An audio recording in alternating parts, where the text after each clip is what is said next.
Hello students, स्वागत है आपका अपने YouTube channel I L from can I to I can पर। स्टूडेंट्स, आज का वीडियो है एसएससी साइंटिफिक असिस्टेंट एग्ज़ाम 2022 के ऊपर। जो भी लोग ये एग्ज़ाम देने जा रहे हैं, जो कि 14, 15, 16 को आपका एग्ज़ाम डिफरेंट शिफ्ट में होना है, तो वो एग्ज़ाम देने से जाने से पहले उनको क्या क्या बातों का ध्यान में रखना है और एग्ज़ाम के टाइम पर उनको कौन कौन सी बातों को फॉलो करना है, वो मैं आपको इस वीडियो में बताऊँगा। सबसे पहले तो आपने जो भी प्रिपरेशन करी है, अब नया पढ़ने का कुछ भी नहीं है। अब 1 या 2 दिन जितना भी आपके पास बचा हुआ है, उसमें आप चीज़ों को क्या करिए, रिवाइज़ करिए। ठीक है, जितनी भी आपने चीज़ें पढ़ी हैं उनको कोशिश करिए रिवाइज़ करने की और बिल्कुल कूल माइंड होकर आप एग्ज़ाम देने जाइएगा। जब भी कभी आपका एग्ज़ाम हो, चाहे आपका 14 का एग्ज़ाम हो, 15 का एग्ज़ाम हो या फिर 16 को एग्ज़ाम हो, नेगेटिव नहीं होना है। काफ़ी सारे स्टूडेंट्स क्या होते हैं, नेगेटिव हो जाते हैं कि हमारा इतना ये छूट गया, वो छूट गया। आपने जितनी भी तैयारी की है, आप उसी माइंड के साथ बिल्कुल माइंड सेट करके जाइए कि जो भी होगा अच्छा होगा। क्योंकि देखिए, किस्मत जो भी है, ठीक है, और मेहनत, ठीक है, अगर आप किसी एक पर डिपेंड हो जाएंगे, ठीक है, तो मेहनत जब आपने की होगी तो आपको उसका फल ज़रूर मिलेगा।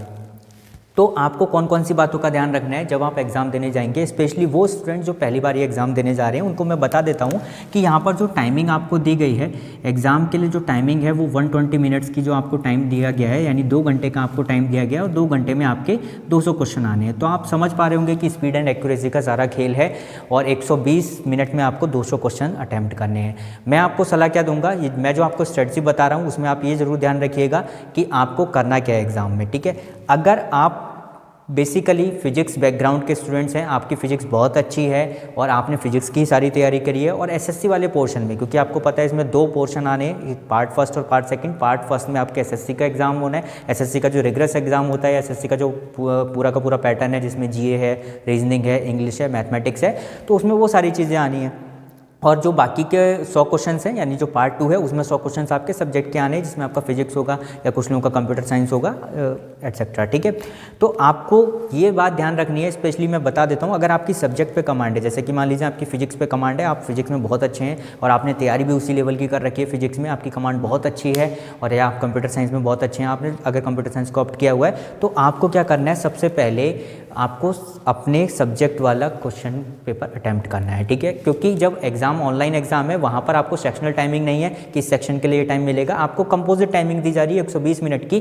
तो जो भी विंडो आपके सामने खुलेगी, वहाँ पर ये ऑनलाइन एग्जाम में सुविधा आपके पास रहती है कि आपके पास डिफरेंट सेक्शन आ रहे होंगे, डिफरेंट पार्ट्स आ रहे होंगे, तो वहाँ पर आप स्विच कर जाइए और सबसे पहले पहुँच जाइए फिजिक्स वन में। ये उन लोगों को करना है, उन स्टूडेंट्स को करना है जिनकी फिजिक्स पे बहुत अच्छी कमांड है या जिनकी प्रिपरेशन फिजिक्स में बहुत अच्छी है और उनको लगता है कि वो 100 में से मैक्सिमम क्वेश्चंस को वहाँ पर क्या कर सकते हैं, सॉल्व कर सकते हैं।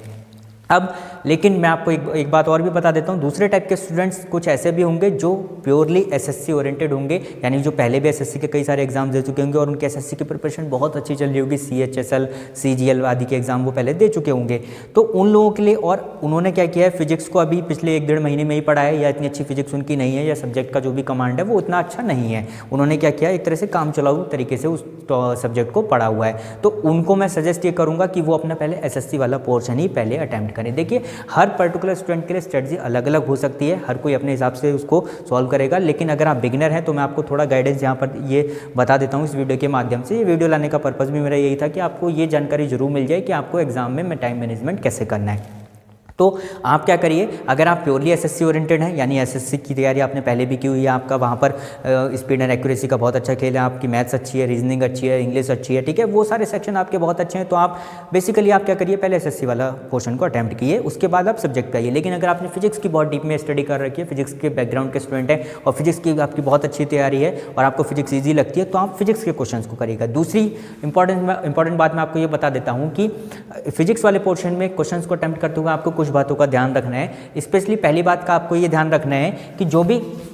फिजिक्स के क्वेश्चन आप वहाँ पर कर रहे होंगे, उनमें आपको न्यूमेरिकल्स को पहले स्किप कर देना है। सपोज आप क्वेश्चन नंबर 1 से स्टार्ट होगे करने के लिए, मान लीजिए स्टार्टिंग में आपके 2-4 न्यूमेरिकल आपके सामने आ रहे हैं, आप उसमें अपना टाइम वेस्ट कर दे रहे हैं और पता चला कि वो न्यूमेरिकल गलत सॉल्व हो गया या आप उसको सॉल्व नहीं कर पाए, तो आपका टाइम वेस्ट हो जाएगा। आप क्या करिए, सिंगल स्ट्रेट फॉरवर्ड बेसिस जो क्वेश्चन होंगे, जो 1 लाइनर क्वेश्चन होते हैं जिनके आंसर आप दे सकते हैं, ठीक है, पढ़ के समझ के बिल्कुल एक ही बार में, उनको पहले अटैम्प्ट किए, और जो जिनको आपको सोचने में टाइम लग रहा है, जो आपको नहीं भी आता उनको आप स्किप करते जाइए। मैं आपको ये सजेस्ट करूँगा कि आप न्यूमेरिकल्स को तो पूरी तरीके से स्किप कर दीजिए, अनलेस और अनटिल तब तक जब तक आपको उसका पूरा फॉर्मूला ना पता हो और वो आपको लगे कि ये विदिन ए सेकंड सॉल्व हो जाएगा। अगर वो बहुत कम टाइम का न्यूमेरिकल है, बहुत कम टाइम में से आप उसको सॉल्व करवा रहे हो, तो आप जरूर जाइए उसको उसको करने के लिए, अदरवाइज़ कोई नेसेसिटी वहाँ पर ऐसी नहीं है। और अगर आप इसमें जाएंगे, सपोज आपने 2 से 3 न्यूमेरिकल्स में टाइम लगा दिया, पता चला कि बाद में जो क्वेश्चन थे वो बहुत ईजी क्वेश्चन थे और जल्दबाजी में आपने उनको पढ़ा नहीं, समझा नहीं और वो आपके गलत हो गए। तो